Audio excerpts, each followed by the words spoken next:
ह्रीं भुवनेश्वर्यै नमो नमः।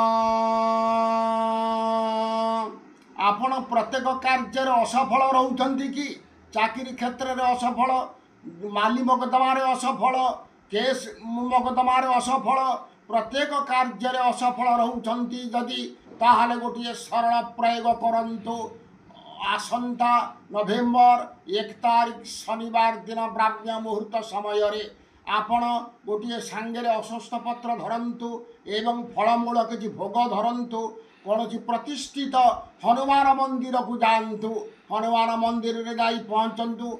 हनुमान को पादरु टिके सिंदूर आनी आपण अश्वत्थ पत्र रे लिखंतु श्रीराम। तापर आपण जो कार्य असफल रहउछन्ति से कार्य भी लिखंतु। लिखि सारिला परे चिंता करी हनुमान का पाद पद्म चढ़ई दियंतु। चढ़ई सारिला परे फल समर्पण करंतु, साष्टांग दंडवत करंतु हनुमान जी की। दंडवत कर सारिला परे आपण आसंतु। यही प्रयोग 11 दिन पर्यंत करंतु।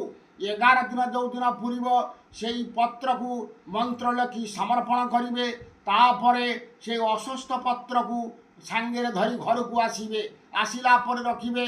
प्रयोग समाप्त होईगला परे आपणकर कार्य भी सफल होईजिवो। जो आड़े जीवे आपण से अश्वत्थ पत्र को पाखरे सांगे नहीं गिरी जीवे। देखिए हनुमान को दयारु कार्य सफल होईजिवो। सब कार्य आपण जय युक्त हेबे। रहुची नमस्कार। जय जगन्नाथ, जय माँ कामाख्या।